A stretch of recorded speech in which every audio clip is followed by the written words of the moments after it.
Au début, je me disais non-binaire parce que je voulais pas abandonner cette partie de féminité parce que j'ai été éduquée en tant que fille. Je me dis non, je vais pas abandonner cette partie de moi.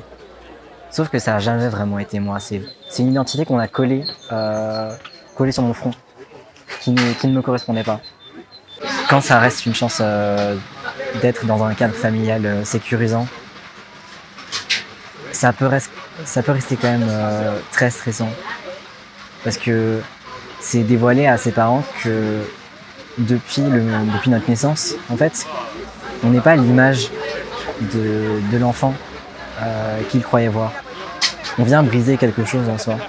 Et par rapport à nous-mêmes, ça peut être déjà très compliqué, vu que c'est une éducation aussi qu'on vient considérer de façon totalement différente.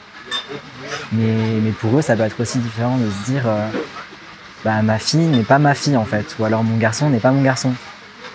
Et je dois m'adapter totalement différemment. Et ça peut être assez lourd des fois et du coup stressant pour la personne qui fait son coming out à ce moment-là. C'est vraiment un deuil en soi. Il me semble que en ayant parlé à mes parents et même à d'autres personnes, c'était vraiment le vécu d'un deuil. On devait abandonner une personne pour en accueillir une autre. Transkit a été très important pour moi parce que justement c'est un accompagnement très très fort qui m'ont amené et surtout beaucoup de soutien parce que justement ce qu'ils font c'est accompagner au mieux les personnes transmineures dans leur transition, dans leur démarche et les parents et proches avec. Donc moi quand j'y suis entré c'était aussi en 2020.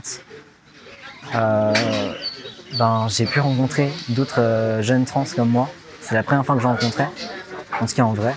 Mes parents m'ont dit que ça leur a fait beaucoup de bien de rencontrer d'autres parents qui étaient dans le même cas, de voir leur enfant transitionner vers un autre genre.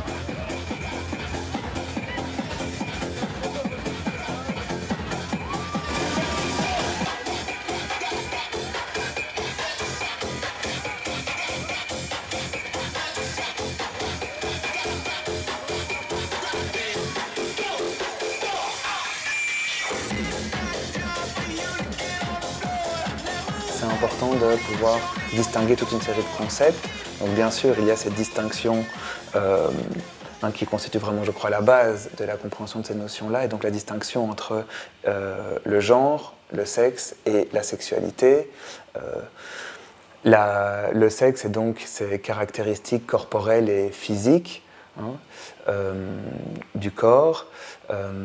Le genre, c'est le domaine de l'identité, c'est la manière dont on va développer son identité de genre tout au long de sa vie, et j'ai presque envie de dire depuis toujours et avant même la naissance. C'est cette manière dont finalement, cette question-là qu'on pose aux parents, d'ailleurs qu'on pourrait questionner, de savoir pourquoi on la pose, mais est-ce que c'est un garçon ou une fille? En fait, dès ce moment-là, l'identité de genre se construit déjà sur base du sexe, sur base des caractéristiques sexuelles.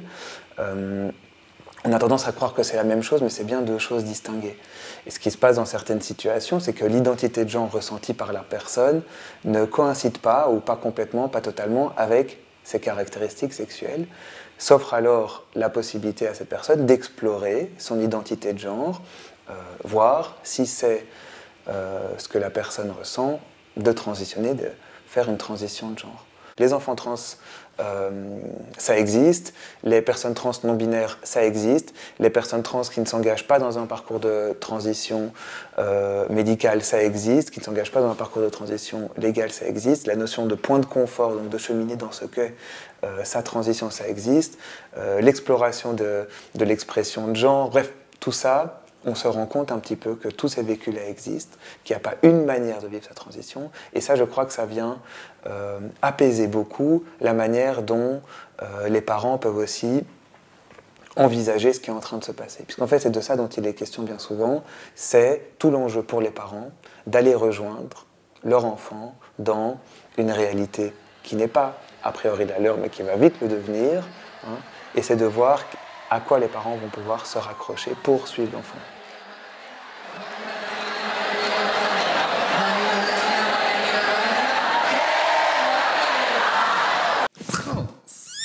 Aujourd'hui, on est le 31 mars et c'est la journée internationale de la visibilité trans. Je m'appelle Victoria Defraigne, j'ai 24 ans, je suis une femme transgenre et je suis également activiste pour la visibilité et les droits des personnes transgenres. Vers l'âge de 10 ans, je me suis rendu compte que j'étais pas dans la norme. C'est-à-dire que je me suis rendu compte que j'étais attirée par les garçons et étant un garçon à l'époque, ça faisait de moi un peu un garçon homosexuel. Et c'est du coup un terme que j'ai utilisé pendant quelques années, malgré que j'arrivais pas vraiment à m'identifier à ce terme-là. Et au début, ça me posait pas vraiment de problème de ne pas réussir à m'identifier à ce terme. Ça me questionnait, mais sans plus. Et au fur et à mesure des années, jusqu'à l'âge de 15 ans, on va dire, c'était vraiment un questionnement qui était devenu de plus en plus invasif et de plus en plus persistant, vraiment un questionnement qui était devenu lourd. Je ne comprenais pas qui j'étais. J'en ai d'abord parlé à ma maman qui a vraiment très bien réagi, qui a vraiment, quand je lui ai dit que j'étais une personne trans et que je sentais vraiment dans mes tripes que j'étais trans, elle m'a dit que ça allait être un long chemin mais que ça allait le faire.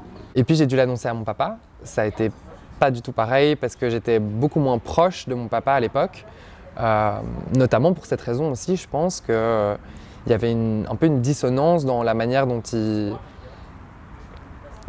m'éduquait. Il essayait vraiment de m'éduquer un peu comme un garçon, entre guillemets. Et moi, j'étais en rejet total de cette éducation qui ne me correspondait pas et dans laquelle je ne me retrouvais pas. Il n'y a pas d'âge. Il n'y a pas d'âge puisque l'identité de genre fait partie de l'identité, des sphères de l'identité, on construit son identité depuis toujours.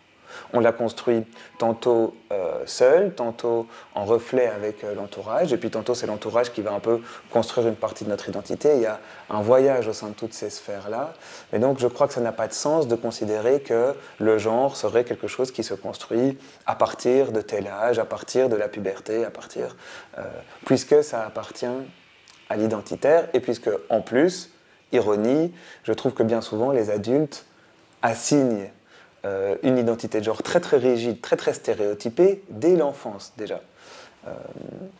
Et donc il faut aller mettre un petit peu du mouvement là-dedans, il faut aérer un petit peu tout ça et se rendre compte que c'est très très bien au contraire d'aller encourager l'enfant à construire son identité propre.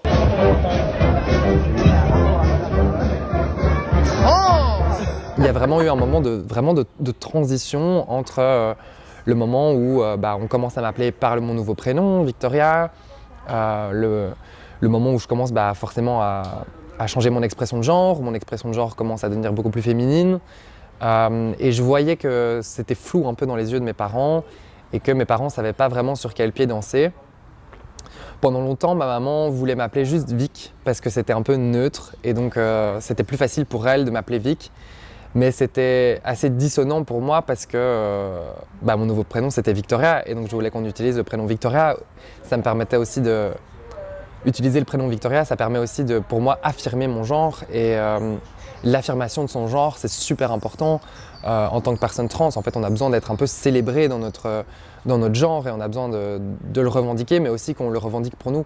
Et mon papa a eu un côté beaucoup plus pudique par rapport à ça.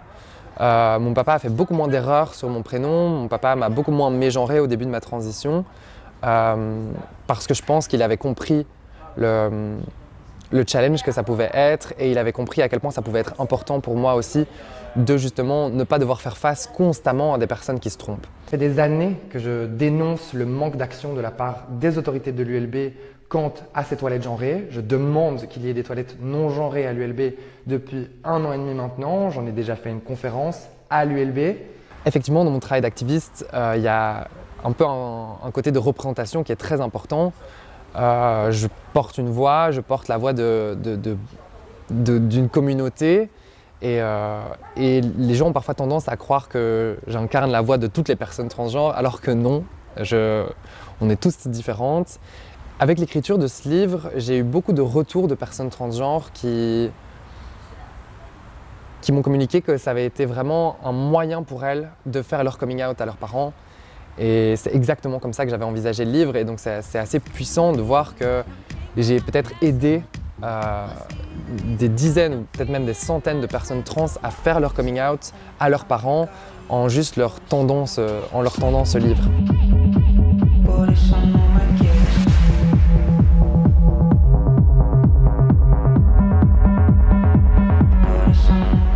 Pour aller plus loin, je vous conseille le livre de Victoria Defraigne que l'on a vu dans ce reportage, un livre intitulé « Les transidentités expliquées à mes parents et à tous les autres », publié aux éditions Mardaga, un livre pour tout comprendre sur les transidentités.